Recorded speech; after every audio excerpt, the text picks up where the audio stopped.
bonjour à toutes et à tous. Pardonnez-moi, comme beaucoup de Français, je ne fais aucun effort pour apprendre les langues. Et donc, je crois qu'il y aura une traduction simultanée qui est là. Je voudrais avant tout vous remercier de l'honneur que vous me faites à Alma, vous tous d'être là, à Parme. C'est très impressionnant, très émouvant. Je pense en particulier aux cuisiniers qui sont là, qui inondent de lumière cet édifice lumineux de Renzo Piano. C'est un très bel édifice qui caractérise aussi l'amitié qui existe entre l'Italie et la France. Parce que Renzo Piano vit à Paris et qu'il est mondialement connu. Évidemment, il est italien. Voilà, donc je pense à vous, les cuisiniers, parce que vous êtes en blanc, vous êtes beaux, vous êtes très beaux. Et que j'ai horreur des cuisiniers en noir. Et je trouve que le cuisinier devrait être toujours en blanc dans le monde entier. Alors, notre monde de la restauration, je le connais plutôt bien. Je l'ai côtoyé depuis mes premiers pas. Notre restaurant familial, j'y suis né, j'y ai grandi, je l'ai perçu comme un terrain de jeu, un théâtre, un foyer.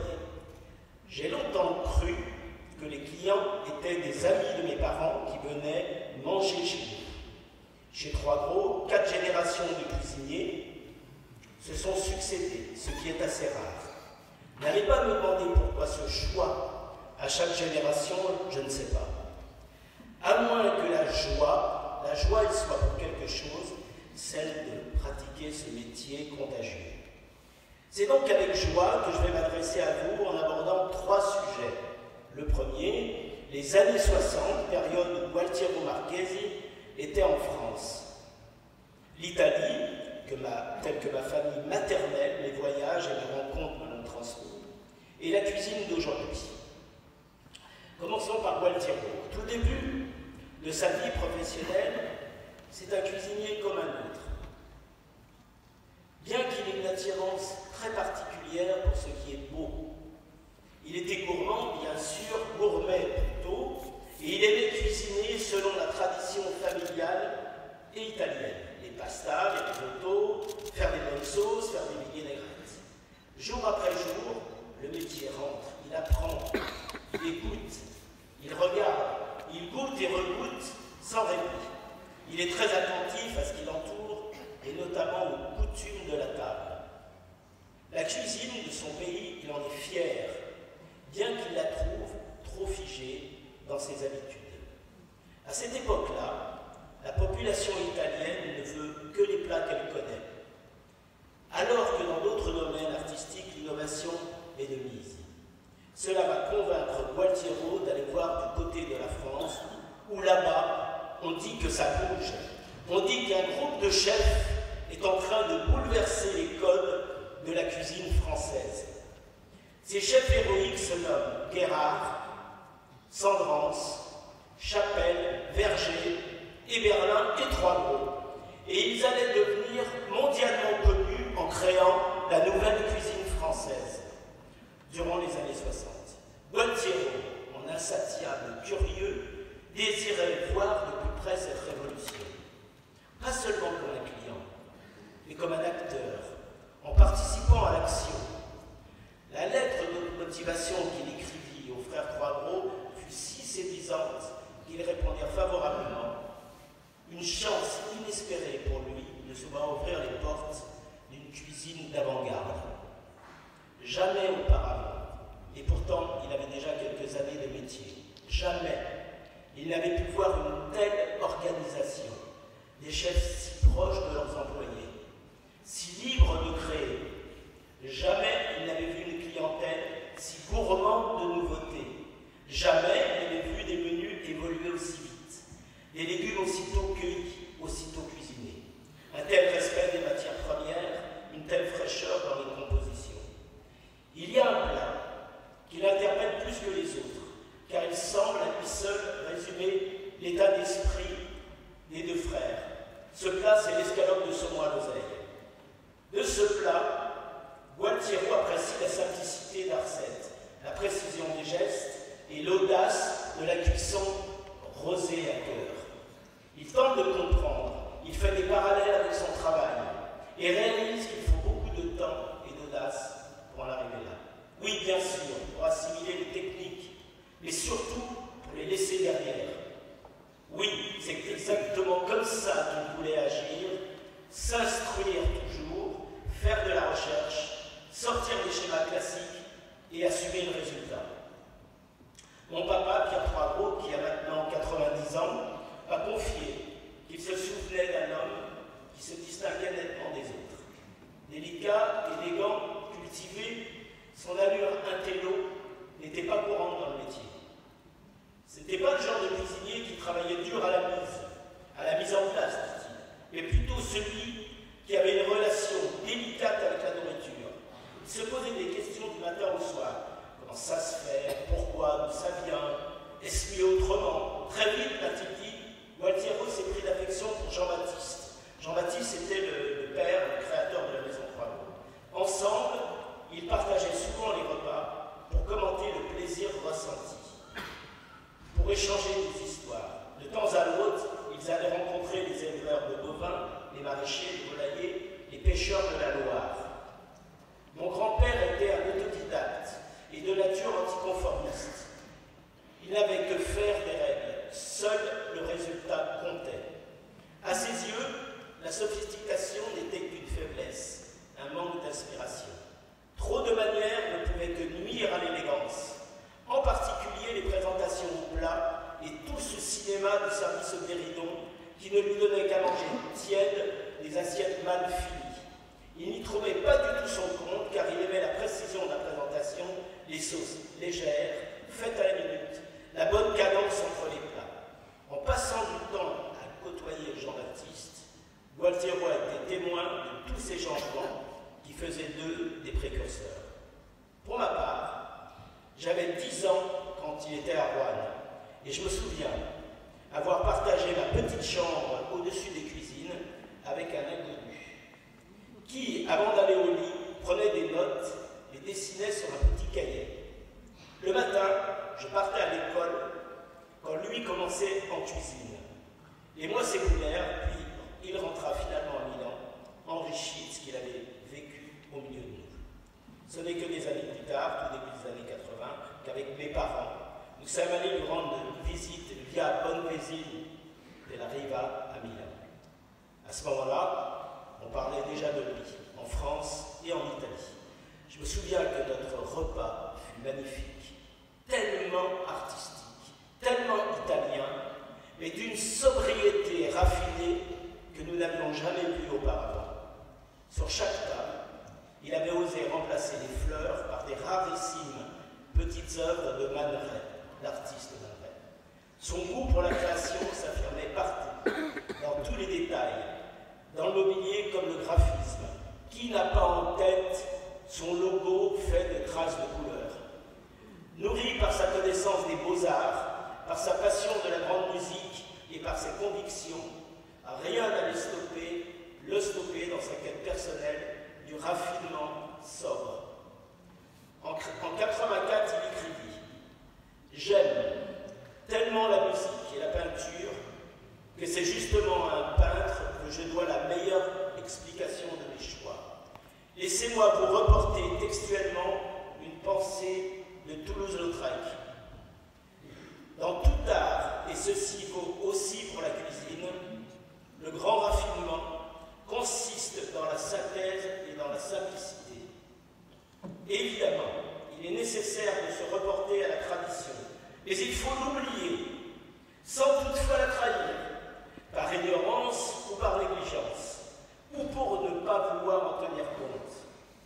C'est comme cela qu'on devient des cuisiniers sans préjugés, des anarchistes dans la préparation d'un plat, reconnaissent seulement la loi de l'équilibre imposé de la nature.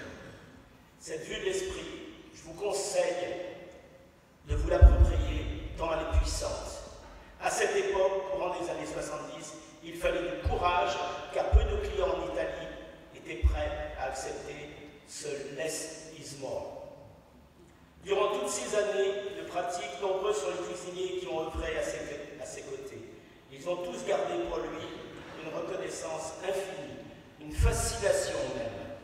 Il leur a tellement fait partager sa réflexion, tant donné à explorer, tant demandé de s'investir à ses côtés, qu'il les considérait comme ses protégés.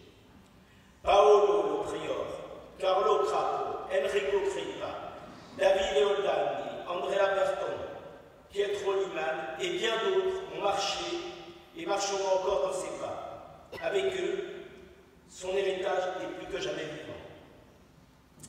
Dans ces dernières années, Gualtiero a mis beaucoup de cœur à transmettre ses principes aux jeunes générations, en particulier ici, à l'école Alma, mais aussi ailleurs, au cours de ses incessants voyages, où, à la manière d'un prophète de la bouche, il portait ce qu'il croyait être la meilleure parole. Alors laissez-moi vous parler maintenant un peu de moi, de l'Italie, comment l'Italie est née à Roanne. Car peu de gens savent que par ma mère, je suis à moitié italien. Et que cela a peut-être joué un rôle décisif sur l'orientation de ma cuisine. Pas uniquement sur mes compositions, mais aussi sur mon goût et mes techniques. À l'origine de cette histoire, il y a ma grand-mère, la Mémé Forte. Originaire d'un petit village près de Udine, elle avait, juste après la guerre de 40, rejoint Roanne, où sa fille, Olympia, partageait sa vie avec mon papa Pierre Troisgros. Elle s'était installée dans une maison modeste, dans un quartier de jardin maraîcher, à quelques kilomètres du restaurant. J'ai passé avec elle une grande partie de ma jeunesse. J'étais tellement proche d'elle que dès que je fus assez grand pour faire à vélo le trajet entre l'école et sa maison, je suis allé habiter chez elle. J'échappais ainsi à la contrainte du restaurant, lieu professionnel qui m'offrait peu d'espace. En me rapprochant de ma bébé, j'allais être gâté, et notamment avec la nourriture, car elle cuisinait magnifiquement bien. Sans vraiment le réaliser, sa culture italienne allait doucement se distiller dans mes veines. Et ce n'est que des années plus tard que je me suis aperçu de l'influence que son goût avait pu avoir sur le mien.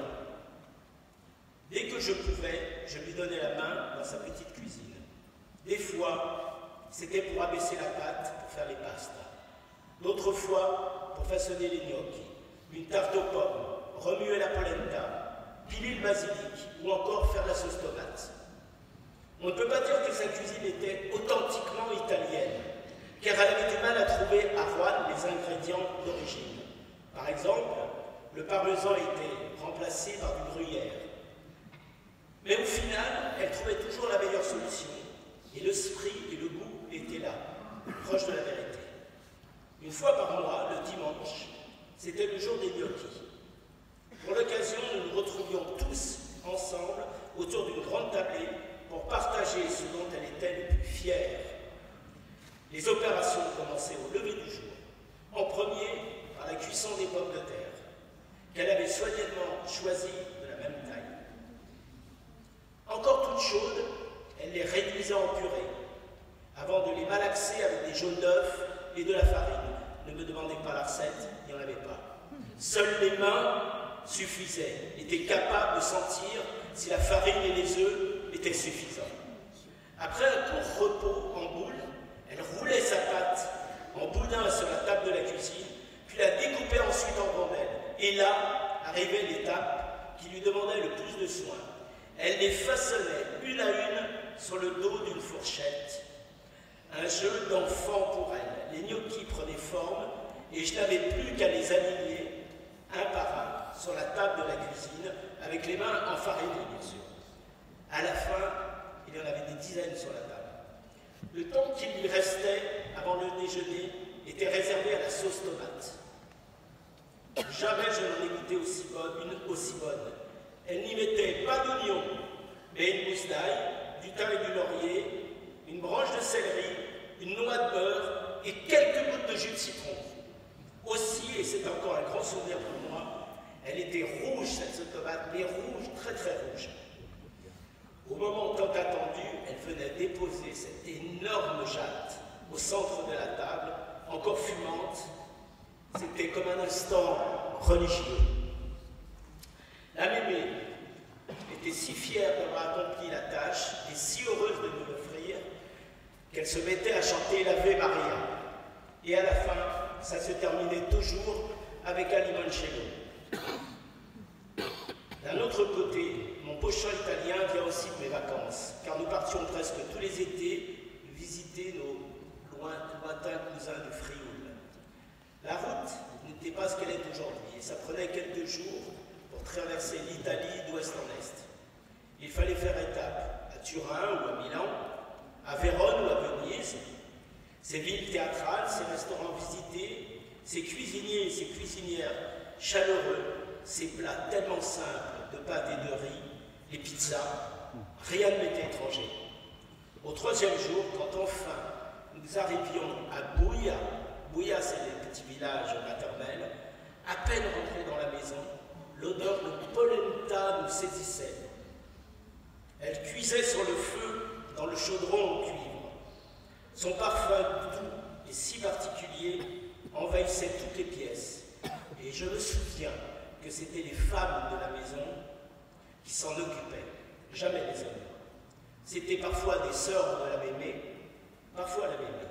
Les hommes, eux, étaient occupés à autre chose. Car il est vrai qu'en Italie, peut-être plus qu'en France, à cette époque, peu de chefs hommes régnaient sur les cuisines. C'est moins le cas de nos jours. Les femmes étaient nombreuses à diriger quelques-uns des restaurants les plus réputés. Presque partout, le modèle qui régnait, c'était celui de la cuisine de la mama ou de la nonne. C'est elle qui exerçait un certain nombre de tâches, comme faire les pastas par exemple. Dans notre famille, ce sens de la cuisine, pour lui les femmes, est un exemple, voire un chemin à suivre. Il est certain que mon père a été attiré par la spontanéité de la cuisine de la mémé Forte. Dès le début, il a voulu retenir ses principes de simplicité et les appliquer à sa propre cuisine. L'escalope de saumon à l'oseille, dont nous parlions tout à l'heure, n'est pas si loin de la piccata de veau que la mémé préparait à la maison. On peut affirmer qu'au moment de sa création, mon père s'en soit inspiré pour la finesse. Très tôt, dans ma vie professionnelle, les moments vécus à ses côtés ont refait surface.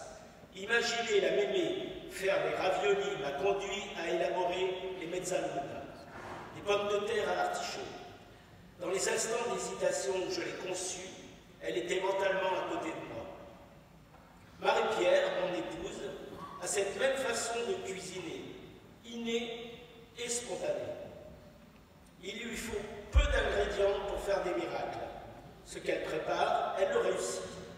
Ça peut être une soupe, une petite entrée composée avec des restes et des condiments, toujours des bons condiments, une salade variée, une tarte aux fruits. Parfois, son temps est si bref entre décider de ce qu'elle va faire à manger et le moment de se mettre à table que j'en suis bluffé. Et là, je me dis que la cuisine, c'est comme le vélo, plus tu la pratiques, plus tu es bon, mais c'est aussi de la poésie, c'est du bon sens et c'est beaucoup d'amour. L'autre aspect, et le dernier peut-être de mon penchant italien dont je souhaite vous parler, sont les rencontres influentes que j'ai pu faire lors de mes déplacements, principalement dans l'Italie du Nord. Les longs moments passés avec Nadia et Antonio Santini, avec Massimo Bottura, Enrico Crippa, Massimo Spigaroli, Davide Oldani et plein d'autres. Tous m'ont transmis l'amour de leur région, de leur village, de leur tradition. Tous m'ont permis d'aimer encore plus ce que j'avais reçu en héritage. Je dois vous avouer que grâce à tout ça, si je suis né à moitié italien, je le suis maintenant aux 3/4. Alors pour finir, c'est un message adressé en particulier aux cuisiniers, cuisinières, pâtissiers, pâtissières, boulangers et à vous tous. C'est un message sur la cuisine. C'est grâce à mes origines, grâce à mon parcours, que je peux vous exposer la façon dont je conçois mon rôle aujourd'hui. Et j'ai quelques convictions que je partage avec Marie-Pierre, mon épouse, mes deux fils, César et Léo, cuisiniers tous les deux, leurs compagnes, Fanny et Lisa, et tous nos chefs. Quotidiennement, notre priorité est de tenir la promesse que nous faisons à nos clients. Vivre une expérience inédite, faite de simplicité et de gentillesse. Il y a 2 ans, nous avons osé déménager la maison historique de la place de la Gare vers la campagne, située à seulement 10 km. Un pari audacieux, car nous étions établis à cet endroit depuis 86 ans. La création de ce nouveau domaine de 17 hectares nous a beaucoup apporté. De l'énergie, bien sûr, des idées, beaucoup. De la joie, beaucoup de travail, du succès, une relation intime à la nature, beaucoup de lumière, de la terre pour cultiver, des jeunes qui se sentent des ailes, une meilleure compréhension des ressources naturelles. Depuis toujours, toutes les générations de notre famille se sont attachées à collaborer avec les meilleurs producteurs locaux. Nous avons fait route avec eux dans le but de produire une nourriture bonne pour la santé et de très haute qualité. Je veux dire de très haute qualité humaine, car notre souhait est que ces producteurs vivent bien de leurs revenus et même si leur travail quotidien reste très dur. Très récemment, un journaliste m'a demandé ce que la gastronomie était pour moi. Je me suis surpris à lui répondre. La gastronomie, c'est tout ce qui est précieux à manger, dans la mesure où les ressources sont belles et les hommes respectueux. La pomme de terre autant que la truffe, la sardine autant que le turbo. Jamais je n'aurais pu répondre cela il y a 10 ans. Mais le monde a tellement évolué que je crois que notre profession doit plus que jamais se soucier de ses ressources et par conséquent de son environnement.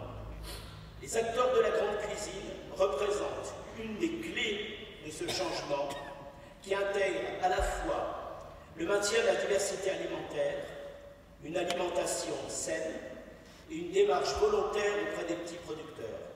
Nombreux sont ceux qui ont déjà ouvert la voie et agissent en ce sens. Découvrir de nouvelles saveurs, tout en gaspillant le moins possible, en travaillant le produit, si possible, dans toutes ses parties.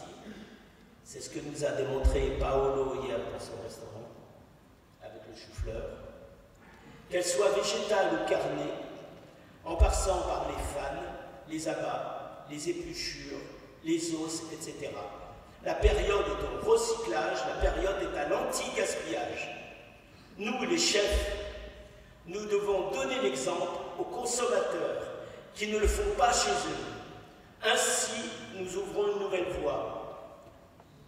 Dans une société italienne et française où le culte du fait maison, de l'origine des produits et de leur qualité est extrême, vous aurez à l'avenir un vrai rôle à jouer, en même temps qu'à expérimenter de nouvelles saveurs. Je vous souhaite beaucoup d'épanouissement, je vous remercie de votre attention et beaucoup de succès dans ce que vous entreprenez.